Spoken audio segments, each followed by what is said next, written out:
Hi there, Coach Bess here with the next segment as we talk about how to renew our minds to renew our bodies.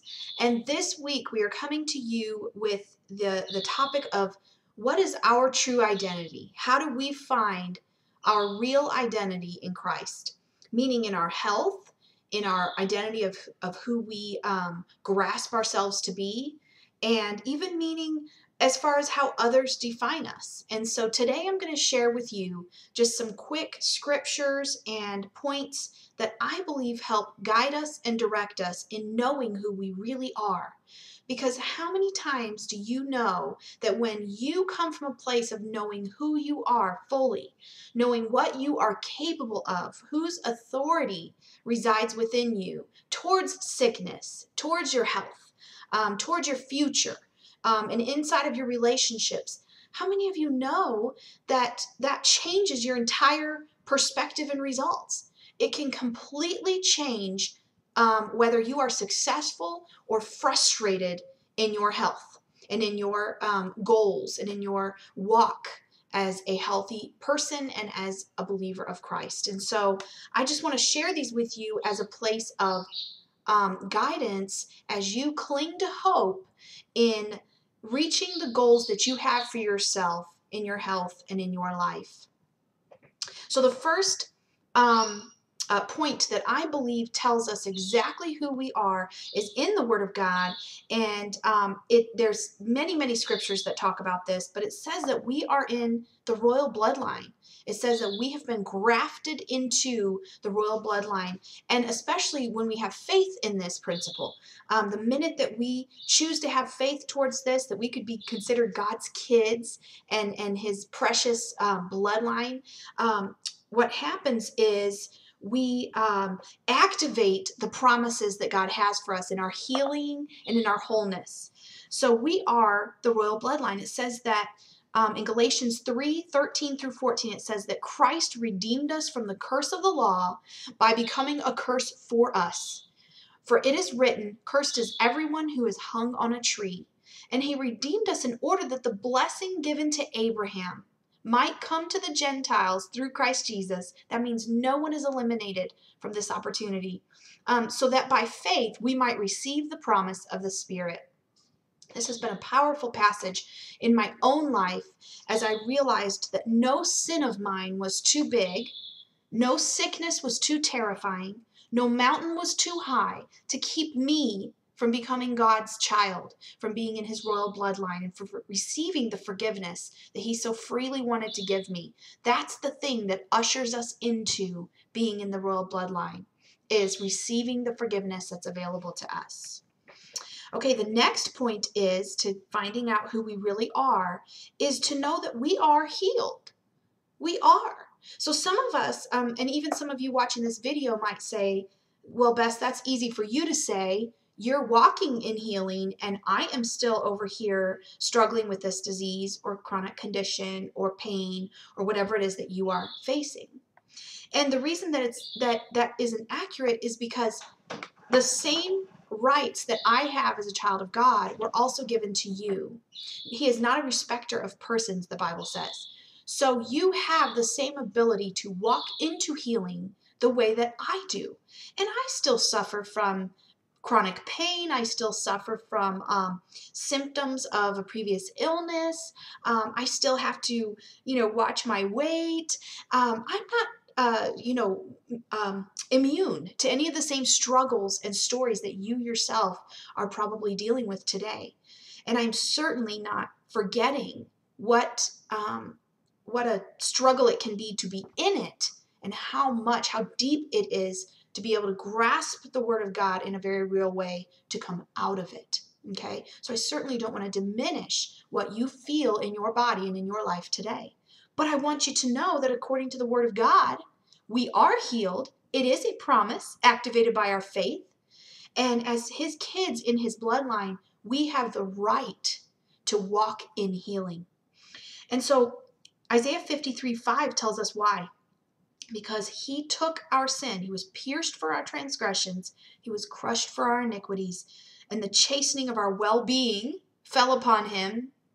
And by His scourging, that horrible journey that he went through for us, we are now healed. And so Isaiah 53:5 is your promise for that. And so you have to grasp that, hang on to that, and have hope in that, and choose to believe it even in the midst of what you feel in your body right now. That's how healing works. In the middle of not feeling healed, you have to believe you're healed. And then God will begin to honor the promise. You will activate a manifestation of this promise in your life. And that means from everything from diseases or chronic illnesses that have come upon us to things that we've actually opened the door for. I don't think this is separated by the conditions or the circumstances by which we find ourselves sick. And even things like addictions and struggles in that realm of things that can be very physically linked to our spirit. It's the same promise, okay? And I want to encourage you with that today. A couple more points I want to make to you. We are not who others label or deem us to be. This is very important because even Jesus himself, in all his glory, was deemed by people because of where he was from. He was from Nazareth, and there was some bad rap going on there with Nazarenes, some dishonesty and things like that. And so he was set up to not be believed or expected to be anything great because of where he was from. And he was in the family of a laborer, a blue-collar worker. So he was never considered to be in a bloodline for, something greater than just blue-collar work. You see? But he was not defined by that. John 1:46 gives that example. It says where Nathanael said to Philip, "Can any good thing come out of Nazareth?" And Philip said, "Come and see." He wanted him to come and see that, yes, as a matter of fact, our identity is not in where we come from and who others say we are. And we are not our past. This is so important. 2 Corinthians 5:17, "Therefore, if anyone is in Christ, he is a new creature. The old things pass away, and the new things have come." I cling to this scripture. There were so many horrific things that were done to me and that I chose to do in my past. My past was colorful and not in a fun way. My past was riddled with sin, either committed against me or me choosing to commit the sin. And so this scripture is comfort to me. I don't have to earn it. I am not defined by my past. Right now, here today, walking in the forgiveness that I received from God, I am not defined by my past. What a relief. There are still people in my life who choose to define me by my past. I can't help that. You can't help that. Don't try. Just come back to the promises of the word of who he says you are right now. And don't try to justify or find identity in what people from your past and circumstances from your past tell you you are. You are not. And the last but not least, okay, we are more than conquerors. We are not victims. We are not, we are not identified by our circumstances. We're conquerors. He says that we are. Romans 8:37-39 says, "But in all these things we overwhelmingly conquer through him who loved us. For I am convinced that neither death nor life, nor angels, nor principalities, nor things present, nor things to come, nor powers, nor height, nor depth, nor any other created thing, no man, will be able to separate us from the love of God, which is in Christ Jesus our Lord." Paul knew this because of the kind of things he went through as he worked on this earth to further the kingdom. He knew this from personal experience. At this time in our history, Christians were being murdered in very horrific ways. They were being tortured, murdered, dismembered. They were having their families taken away and separated from them. Horrible things happening to them as they stood for their faith. In that day and age in the history. But they knew through this encouragement from Paul that they are more than conquerors in the middle of that horrific abuse and struggle. And so I want you to know the same thing for yourself. You are a conqueror. No matter how victimizing your circumstances are, that's not who you really are. That's a circumstance that you're facing. That is not part of your identity. Your identity is a conqueror. There's another scripture that says you are the head and not the tail. You are above and you are not beneath. And I just encourage you with that today. That is who you really are. That's your true identity. As we go further into renewing our minds, to renew our bodies, cling to this truth. Find scripture promises that fit you and your life. It's in there. If you have a circumstance you're facing that seems insurmountable today, just know that there's a promise for you in the Word of God, and you just have to go looking for it. Ask Him to show it to you. Use the tools that are available online and in study guides and things like that. He will bring the scripture that will bring comfort and speak life into your circumstances.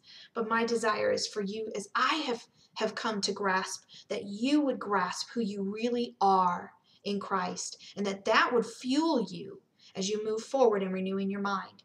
And it will actually bring you healing in your mind, which will bring healing to your body. And so I look forward to hearing the testimonies of how God is moving in your life, in your identity, and assuring you of how precious you are to Him and who you are in Him. Thank you for hearing me today. I look forward to coming back next week. We're going to talk about our self-talk. We're going to talk about what we tell ourselves and what we allow others to tell us. As we renew our minds, it's important to feed ourselves the right truths, the right principles, the right language that will actually feed our spirit as it grows in a positive and godly way. Be blessed. This has been Coach Bess, and I look forward to talking to you soon.